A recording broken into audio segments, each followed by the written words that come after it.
Hello, everyone. We are the Vinyl Community Guncles, here again to celebrate the end of the year. We're going to count down our favorite things. We've each got our own individual lists.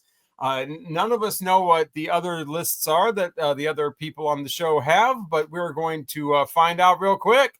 We are the Vinyl Community Guncles. I'm Robert Fithen, along with Richard from Calvin Wazoo, Craig from Craig's Vinyl Plethora, and ladies and gentlemen, the man that gave a dick in a box at the office Christmas party and then got a promotion, Mike from Hub Tunes. True. Very true. My. It's not true. It's not? No, we don't have office Christmas parties. Oh, I'm sorry, office holiday party. We don't ever have that.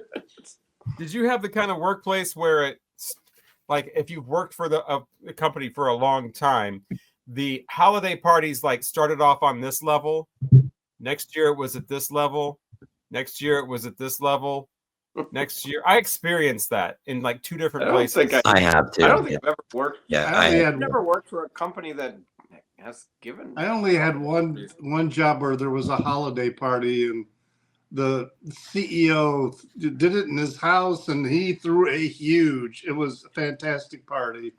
One year he was really quite annoyed because we found his stash of this really super high quality Mexican tequila that was like $300 a bottle, and oh my god, all that happened. That almost exact same thing happened where I worked. We had an office party where we weren't at anybody's house. We were at a restaurant that had been rented out. You know, the whole. It was a 2-floor restaurant, so the bottom floor was totally us. You know, so it was our own private thing. And you know, bar tab was such and such. I don't know what exactly the rules with the bar tab were, but we didn't have to pay for drinks basically. And this one part-time guy, he wasn't even anybody, just some part-time, you know, weekend DJ that was on in the evening on Saturday night or whatever, goes and gets the most expensive, it was called port wine, the most expensive wine, and just starts giving it to everybody like and we all thought he brought it because of the way he's pouring it for. Oh yeah.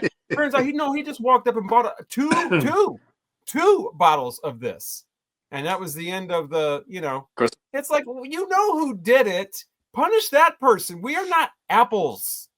You don't just one bad apple spoil. We are human beings. You know who did it.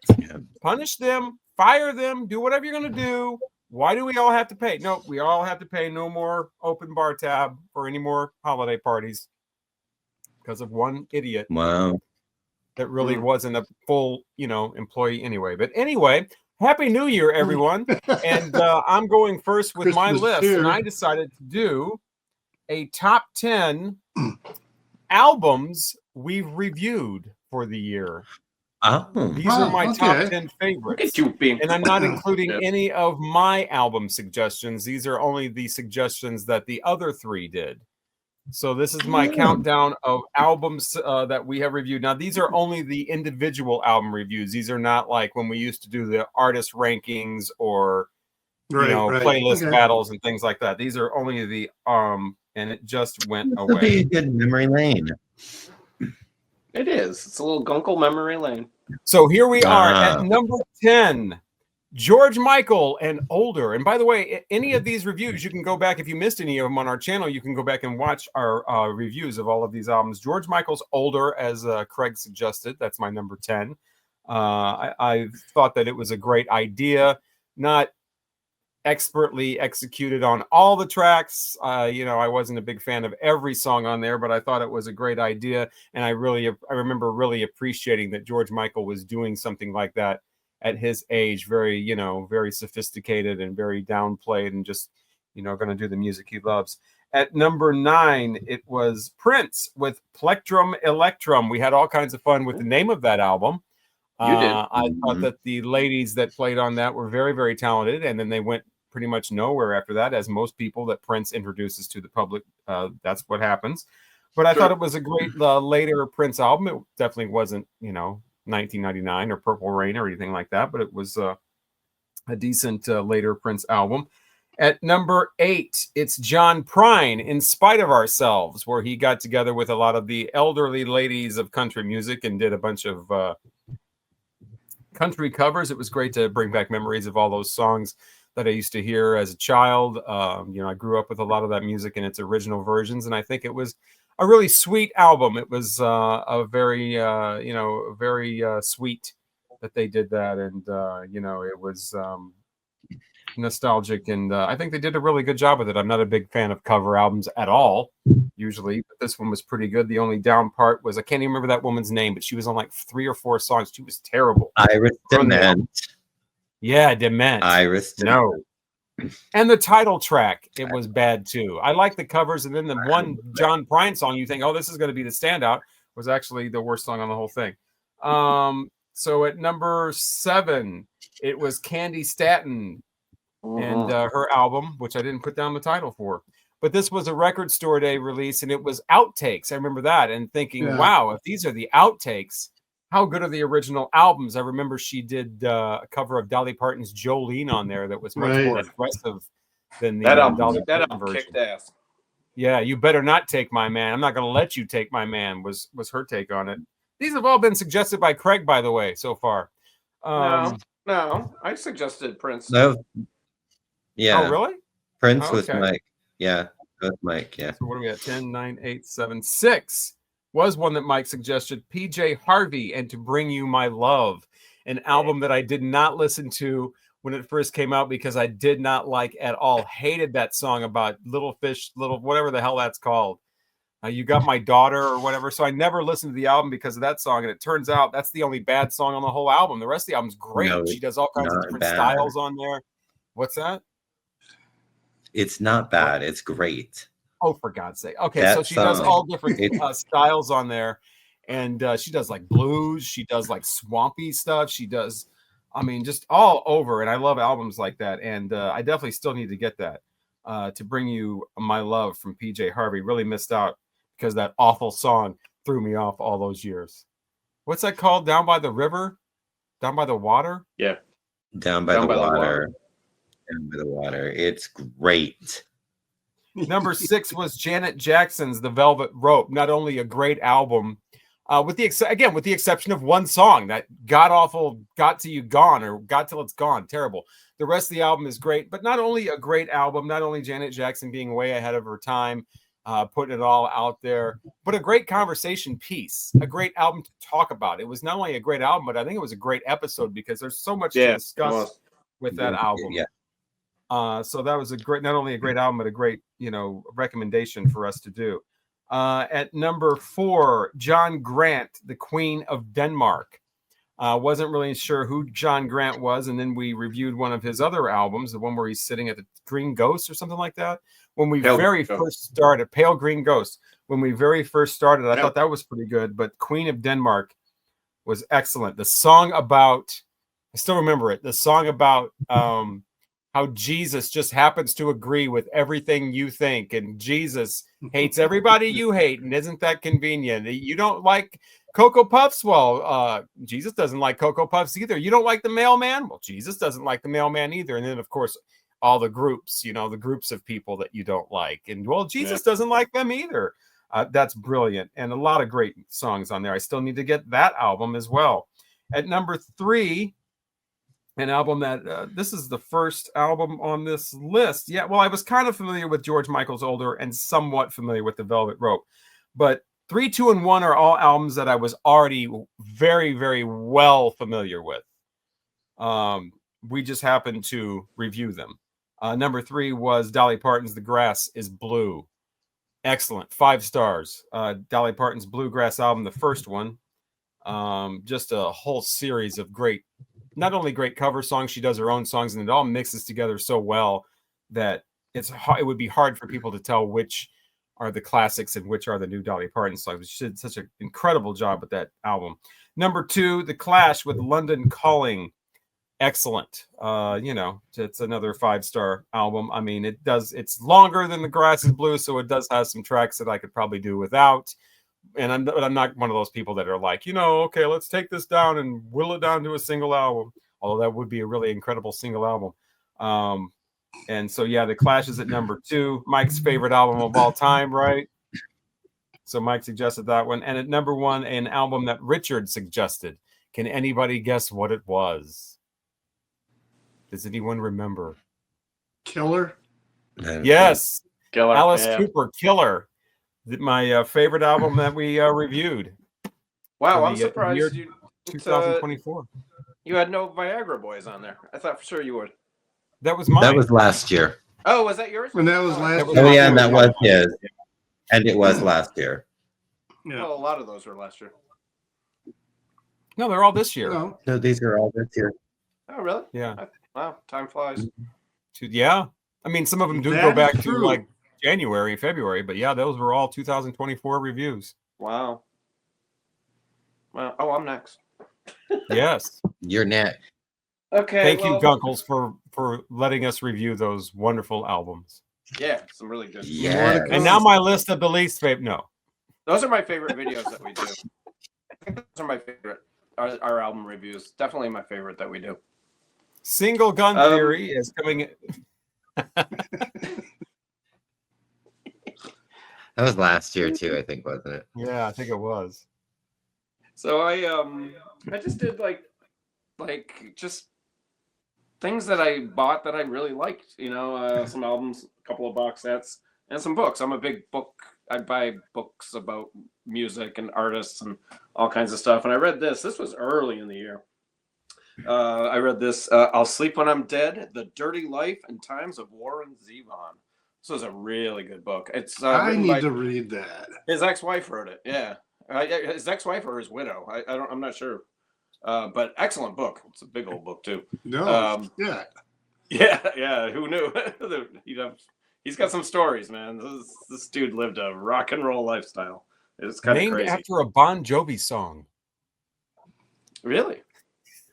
I don't know. That's I don't think he named it after a Bon Jovi song, but that is the name of a Bon Jovi song. I seriously doubt whether Warren Zevon or anyone close to him would do anything He was, regarding paying homage to Bon Jovi. what is the Bon Jovi song? I'll Sleep When I'm Dead. Well, that's a Warren Zevon song. Oh, It's on okay. his- He wrote a Yeah, lot it's of on- songs it's on that other his people covered, and sometimes he wrote them for them. Yeah. I think he was also long dead by the time Bon Jovi came around, wasn't he? I don't know. Oh no. He died in the 90s, right? Yeah, Early he died in the 90s? I think early Yeah. 90s. This was a terrific book. I had heard that this was wonderful, so I picked it up. And this is Who by Fire. This is Leonard Cohen in the Sinai. This is about a trip he took to the Sinai. And it's heart-wrenching. It's beautiful. It's not really a music book. It's more about Leonard Cohen and his experience, and it's really heartbreaking and just a terrific book and a real easy read. It's very quick. And then one of our viewers suggested this, and of course I will not remember his name. I think it was either a viewer of my channel or a viewer of this. I think it was from this channel because he suggested it right after we reviewed London Calling, and this is he said you got to read this book, and this is The Clash and London Calling, Route 19 Revisited, and excellent book. I mean, if you like The Clash, this is a must read, absolute must read. Man, it's a really good book. Big read. It's a lot of stuff and not a lot of pictures. But those were 3 books I read this year. I just absolutely adored. There were a couple others. But those are the 3 that really stuck out. Really, really good stuff. I was super excited to get this into my collection. I didn't fall for the FOMO and buy the $2,000 version, but I finally got a Mo-Fi version of Abraxas. This thing this lives up to the reputation. The sound is unbelievable. It is the best sounding record in my collection. It's no doubt about it. It's phenomenal. Absolutely phenomenal. To the 45 RPM? No, it's at 33. Okay, so it's all on I'm one. so glad I waited. So glad. Yeah. I mean, it's a well-recorded album anyway, but Yeah, it is. just incredible. Is that? Oh, that's. Yeah, it is. Oh. Oh, is that the old? What? No, this is the. I mean, you said how great that sounded. I went and got it. Oh, good. Yeah. When That sounds Hubtunes great, right? talks, people listen. Yeah, It's true. it's great. I mean, it's just I don't have I'm not an audiophile. I'm deaf in one ear. I don't have the greatest system in the world, but a good record sounds great on any system, and this thing kicks ass, man. I'm just floored to have that in my collection finally after all these years. I had an original copy, but I bought in high school, and it sounds good, but that thing is just unreal. This was just a great comeback this year. This is the Ensoulment. Just a welcome return by this incredible Matt Johnson, this incredible singer-songwriter. And this is as good as any of their early records. It's right up there with the first three. So damn good. This one I think came in number 2 on my best of 2024. Kim Deal, her first solo record. Unbelievable. I can't stop listening to this. I absolutely love it. Just phenomenal, and the artwork is gorgeous. It's such a cool record. I just really, really dig it. I recently watched the documentary about the Pixies reunion tour, and it was really interesting to see her and listen to her talk. And that was a really good documentary. She's a cool lady. I really like her. Yeah. And that reunion tour, that was from a while ago. I mean, yeah, it is. It was. She hasn't been in the band for quite a while. Yeah. Not a while. It's been a couple of jazz things. I absolutely love this spiritual jazz. This is awesome. This is EEG Coherence. Great nice artwork. Cover. Isn't that great? Yeah. This is just out there, like very spiritual. A lot of great guitar work. Flute on here. It's a really, really cool record. I forgot it came out in 2024. And because it came out in like January. But really, really good spiritual jazz record. This came out in 2023 online, but then the vinyl came out in 2024, and this is called Plum. And this is a beautiful 3-box set. It's velvet. Ooh. But this is David Murray, the saxophonist, Questlove, the drummer, and Ray Angry. So it's kind of got a little bit of hip hop to it, and it's just got some straight on jazz, a little electronic stuff going on too. It's just a mix of all kinds of stuff. Excellent record, and the pressing is. Yeah, this is beautiful. They did a terrific job with this, and this is surprisingly one of my favorite things that I picked up this year, and I wasn't gonna get this. Because, like Robert, I said to myself, I have those records. I don't need that box set. And I went into my collection, and I'm looking, and it turns out I only had one record from the box set, and that's this. I can't believe I only had one. I only had one record. I wasn't going to buy it because I thought I had almost them all, and I pulled out the only one I had in mono was A Hard Day's Night. I have a couple of the others in stereo, but I didn't have any of the monos, so I bought it. And you know what? It's great. I'm glad I bought it. It'll probably be on sale for $100 in a couple of months, but yeah. Oh no. Well, if they re-release it, but if you're getting it used, no. I mean, this thing's sold out way quick, so the price is shot up. InGroove has hundreds of them. They just arrived today. So I don't know. I mean, yeah, I'm thrilled about that. I'm really happy, and they sound great. I think they sound really, really good. So yeah, I'm glad I bought that. So those are a few other things. There's a few other things. I didn't feel like digging around. Nice. Correct.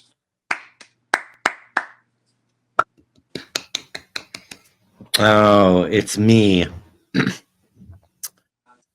I'm just, because I can't be original, I'm just going to talk about some singles. Although there wasn't a lot of good stuff this year, there was a lot of bad, really, really horrible singles that came out this year. But I mean, I guess one of the greatest things of 2024 is that I moved to Chicago. So I mean, I got to mention that. I mean, that's the best thing that happened this year. So as for I have a top 10 singles, and then I've got a couple honorable mentions. I just kind of wanted to mention this because it took 16 years for this to come out. So The Cure did finally release a new album. I'm talking about so the first song alone, I didn't really care for it. It's a good album opener, and it's good when you listen to it as a whole. Yeah, I don't like agree. it as a standalone track. The second one, A Fragile Thing, was a little better and seemed more like a single. So I got the white press in there, but so I do need to mention, because it's my favorite band of all times, and this is light years ahead of the last two pieces of shit they released. So especially 413 Dream, that piece of garbage. I will forever hate that album. And then Bruno Mars and Lady Gaga did a standalone single called Die with a Smile. And I just really like the way their voices blend together. The music video is great because it's this homage to like the old variety shows. They're very like Porter Wagner, Dolly Parton, except Gaga's smoking a cigarette the whole time. Dolly doesn't smoke. So I really like that song. So at number 10 for me would be Cage the Elephant with Neon Pill. It's just a groovy track, and yeah, I really like it. One of the surprises of the year for me was a duet that I was quite,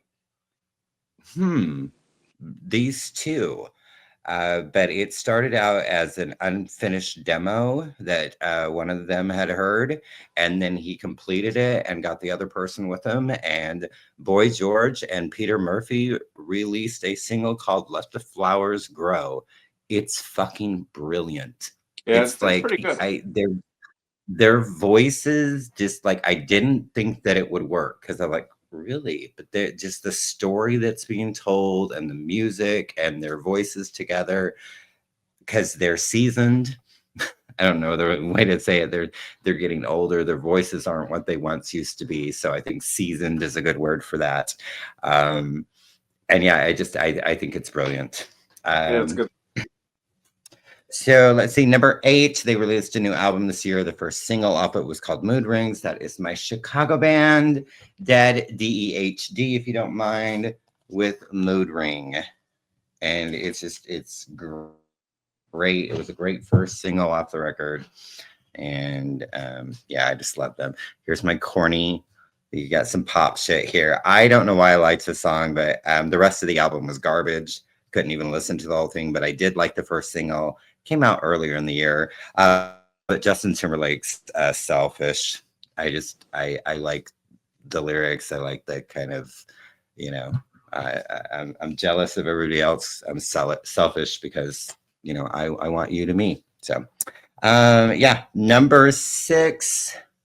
Their new album came out this year. First single was called Creatures in Heaven. That would be Glass Animals. This is my beautiful autographed copy. Yeah, I just really like it. At 3 a.m, it's just a sweet little love ditty. Let's see, number 5, my girl. Her new album came out this year. This is the title track, first single, Casey Musgraves with Deeper Well. And this is just this track is about growing up, letting go, just kind of where she was in, a few years ago to where she is now, the toxic environment, the toxic people, she just let them go. She gave up smoking pot, just kind of all this. And it's just the tale that is weaved in the title track of this. So I adore Casey Musgraves. So still not as good as Golden Hour, but better than the last record. Number 4, they released a new record this year. The first single, All the Ways, another corny love song, but the Secret Sisters, and another autograph copy there. And the beautiful thing about All the Ways is that it features Ray LaMontagne, and Ray singing with them is just breathtaking and spectacular and gorgeous and just all things wonderful. So yes. Let's see. We're almost there. Number 3. This song is so good. And the album is really good. So Fontaine's DC, their new record Romance came out this year. The first single, Starburster, so good. It's gonna have some momentary bliss and I lose my breath when I do that. But yeah, Grian's voice is just really interesting. He actually did a solo record like last year too. I haven't heard any of that yet. And oddly enough, this is the only Fontaine's DC album I've heard. So I need to maybe go back. The second one's their best. I love that record. That's what I've heard. The one it has like a. The first one's good too, or something. But the second one is that's the deal, man. This is really good. They're coming to Chicago this summer. Ooh. My Diva came back with another album this year. Second single off of, I just love it. It just makes me dance. Lights, camera, action, that's it. Yes, Kylie at number 2. You know, I love my Kylie. My princess of pop. And the single that I played over and over and over, and it just came out like 2 months ago, but it's like back to form, is the first single in a really long time that brought me kind of back into being interested in her music. And Lady Gaga released Disease, and that song is fucking brilliant. The video is wild. But so there, that is my single. It's so good. It's so good. I love it. And I just feel like it's kind of back to form, like how she used to be. I don't know. Fame Monster era, kind of. Yeah.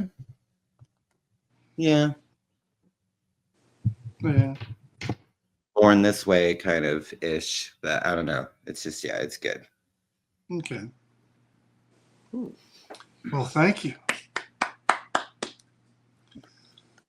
I have a variety of items, and my first one, well, definitely one of my favorite things of the entire year was the trip I took to Vietnam last March. It was just such an amazing experience to go there, and for a lot of different reasons.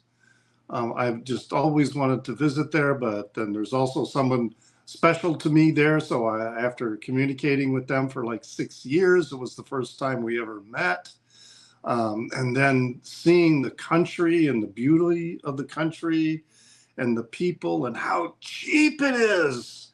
And it's just, it was really, really, it is by far my number one experience, number one thing about 2024. And I'll be going again coming up in this March. But yeah, definitely that best vacation I've had in quite a long time. Now, I went to a lot of concerts in 2024, but there are 3 of them that really stood out to me. The first one was this for Air, the French band, and at the Auditorium Theater, and they played this entire album from start to finish. Oh, nice. And it was such an amazing show. And then after they played Moon Safari, they did play a few other songs from other releases, which was kind of funny because this is the only release I really know about them. I really had no idea about the rest of their catalog, and what they played was also really, really good. But a couple of the albums they played songs from are like really expensive, so I don't know if I'm going to be getting any of them. Yeah, their albums are not cheap. Yeah, but 2 of the albums they played from 3 different albums. I can't remember, what they were. One of them was really expensive. The other two, though, were reasonable. You could get reasonable. I had a free copies. ticket. I had a free ticket for that show, and I turned it down. It was I was such just an amazing lazy. show. I didn't want to get off the sofa. It was a weeknight, right? Yeah, I think it was like a Tuesday. Yeah, it was like a last minute thing, and I was like, yeah. And then that same week was another fantastic show when I went to see Anone at Orchestra Hall. That was just, again, the experience, one of the best shows that I've been to in a long, long time. The third one, this was kind of funny. It was Peter Hook and the Light at the Riviera. And I really, a friend had asked me to go with him, so I went to the show. I really did not recognize the name Peter Hook. So I had no idea what was going to happen. And then the show begins, and the first half of the show, they're playing nothing but songs from Joy Division. And then in the second half of the show, they're playing nothing but songs by New Order. And I realized who Peter Hook was. It was like just such another incredible show. And they put on a really good show. I was surprised when I saw them. I was shocked, actually. I wasn't expecting much, and man, they blew me away. You were at that same show? No, I saw them a few okay. years ago. Yeah, it wasn't the greatest venue with the Riviera, but it was still a really, really good show. Now, there were two box sets that I picked up in 2024 that are really outstanding. One of them is this one here, and this is King Gizzard and the Lizard Wizard box set from their shows at the Salt Shed in 2023 here in Chicago. I didn't go to that show because it was raining and all that, and I didn't go. But this is, King Gizzard has like a zillion albums, and they just keep cranking out, albums, and it's like, where do you start? What do you do? And I have some of their albums, but truly, this is such a great representation of the band's music. You could get this box set, and I think you could be satisfied with it. So it's like there's 3 days. There's 2 records for day 1. There's 2 records for day 2, and there's 2 records for day 3. So it's a 6-record box set that's really nice put together, well worth the price. And the other box set is that streaming? I don't know if it's streaming because I don't stream. Yeah, I'm looking for it. I thought it was, but I don't see it now.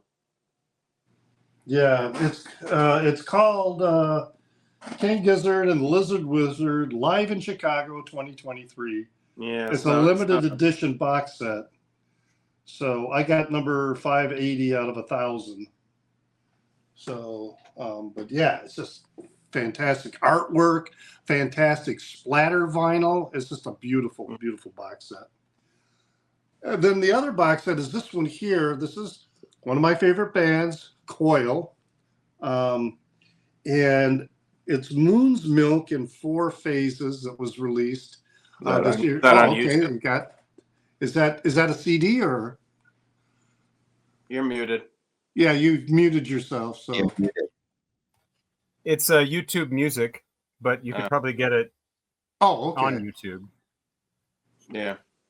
It's live in Chicago. On here, it's called Live in Chicago apostrophe 23. It's not 2000. It's just apostrophe 23. So yeah, the first time I listened to it also, I was like, it was a really good recording, but I felt like it was a little noisy. But then I listened to it on headphones, and then I realized it's the thunder and the storm going on in the background that you can hear. It's just a really super well recorded album. Anyway, back to Coil. This is a box set where they took 4 EPs, 4 or 5 different EPs, and released them all together and in a package.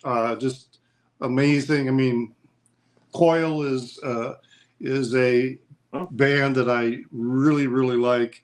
And I consider them like one of my top 5 bands, but it's electronic, avant-garde, industrial, and it's not necessarily you can't dance to it. Let's put it that way. You'll be featured in my top 140 albums of 1991 video series. Interesting. I have to watch that one. Then there's a book I read. I didn't read very many books. I usually read more books in the year, but this was such an amazing book. And it's a fiction. It's a novel by Ocean Vuong, who is more well known as a poet. And the book is On Earth We're Briefly Gorgeous. And this is just cool. It's just a fantastic, it's a fictionalized story about a first generation American of Vietnamese descent writing a letter that never gets sent to his mother, who had emigrated from Vietnam at the collapse of at the end of the U.S. involvement. And it's just, what an amazing book. Definitely one of the, and I didn't read that many books, but even if I had read a lot more books, this would have been like definitely one of the best books of the year that I had read. The best record stores I visited in 2024. One of them is here in Chicago, and I just had never gone to it before, and that's Signal Records. I had never been to that store before, and then one day I decided, I found it and decided to go. Right? It's in Pilsen, right? Well, they have 2 locations, and the one I went to is on Diversey, out by Kedzie in that area. And but they do have another location. Yeah, it's right down the street from Thalia Hall. Yes. Okay. But I haven't gone to that one. Yeah, but anyway, this is what they have there is just right up my alley. They've got a lot of really great stuff. The guys that run the store know, even if you're looking for something that's obscure, but they'll know about it. They know about a lot of electronic music, a lot of, industrial music. They've got some singles in there, not quite as much as gramophone records, maybe. But then they just have a lot of content and titles that you aren't going to find in other record stores. I mean, Reckless Records is still a decent place to shop, but it's so mainstream. It's really, yeah. So, and then the one on a trip that I went to was my last bit trip for work, and that was Music Millennium in Portland, Oregon. It was huge. I mean, it was like one of the largest. Is a great place. Yeah, it's just layers and layers and layers of albums and CDs as well, and all kinds of paraphernalia all over the walls, framed albums, posters, just all kinds of things. Just really, really amazing. Another store that was definitely a top store that I visited on another work trip to Baltimore was Soundgarden. So that's another record store. If you're ever in Baltimore, I just strongly recommend you go to Soundgarden, which is down by the harbor. My favorite, and then the last item I have here is my favorite artist that I've been collecting at the moment. And I, didn't know about them until this year. I had heard other people talk about them. Mike has talked about them. Steve Carlson has talked about them, but I just never really listened to them. And that is Calexico. Yeah. So, and in 1 year, now I've got this one, and now I've got this one, and now I've got this one. Now I've got this one, and now I've got this one, and now I've got this one. This is the newest one. Yeah. And then I've got some on CD as well. This one, Aero Calexico, is a really, really good album. I've never seen that. But it's difficult to get on vinyl. This I had it on CD first before I got the vinyl. But then this is a single, Convict Pool. The artwork is so amazing. Yeah. I forget the artist's name, but they're stencils that are done kind of like the way graffiti is done. So they're spray painted stencils is how the artwork is done. You should get their albums. They did 2 albums with Iron and Wine. One is an EP. Oh, yeah. The first one is called In the Rains, and that's technically an EP, but it's got like 6 songs on it. That's really good. And then they did a follow-up a couple years later. It's good. It's not as good as In the Rains, but you can get those really cheap. I love Iron. I'll be looking for it because right now I am in a state of mind where if any record store, if I see a Calexico record, I'm buying it. If I don't have it already. And the thing is that sure, there are releases of theirs that are better than others, but every single one of the releases I have purchased, I've acquired so far, are all worth listening to. They're all good. It's not like with some artists that I collect, there's 1 or 2 albums that I hardly ever listen to. Yeah. I am listening to all of these all the time because each one of them is really good. Terrific band. Yeah, and their horn section. This is probably the best one though, for sure. To me. Yeah, the Blacklight. Yeah. But this one is good too. So those are my favorite things for 2024. So I hope we do something like this again. All right, a good year with all kinds of great things: books, records, album reviews, singles. Tell us what some of your favorite things from 2024 were, or don't. It's totally up to you. In the comment section, or what did you think of our favorite things? I was going to do the song, but I don't remember what any of them are. Something that kittens or something. Raindrops on roses and whiskers on kittens. Yeah. Something about cows, copper kettles, and warm woolen mittens. All right. Coming up, we will be reviewing the tops and bottoms of when the bee stings. One of the years. When I'm feeling sad. Of 1991 coming. Actually, we won't be reviewing Richard yet because we haven't reviewed. I don't know what the hell's coming up, but it's coming up. Won't you please join us for all the fun we're going to have in 2025? It'll all be a blast, I'm sure. The most fun. Yeah. Have a happy New Year, everyone. We are the Vinyl Community Guncles. I'm Robert Fitton, along with Richard at Calvin Wazoo. Craig's Vinyl Plethora. Mike at Hub Tunes. Hopefully, we'll talk to you again in the new year. Oh, yes.